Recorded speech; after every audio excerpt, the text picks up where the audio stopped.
BFM Business, BFM Crypto, la chronique.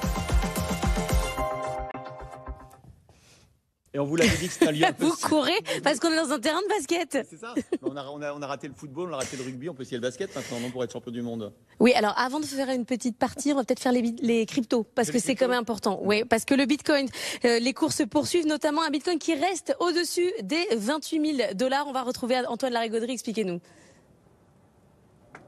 Oui, 28 200, un peu plus. Moins évident sur les terres, qui a tendance à reculer un peu, et l'XRP qui stagne sous les 49 cents. On avait une tendance qui plaçait le Bitcoin comme locomotive du marché depuis le début de la semaine. C'est un peu moins vrai maintenant. Les autres ont tendance à glisser un peu vers l'arrière depuis que la progression du Bitcoin s'est stoppée.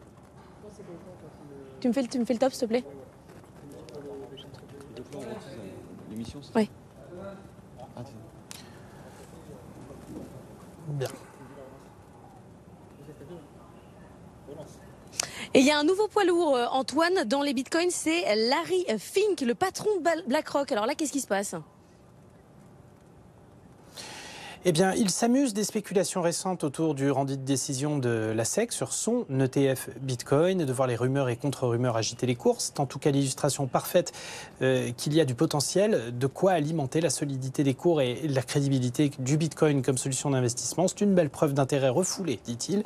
Et surtout, dans le contexte actuel, je pense que la hausse du début de semaine est due à la recherche de valeurs refuge, avec les problèmes liés à la guerre en Israël et au terrorisme mondial. Pour lui, on va chercher désormais du Bitcoin actif décorrélé avec une grosse surface d'investissement, comme on irait chercher du franc suisse, de l'or ou des bons du trésor.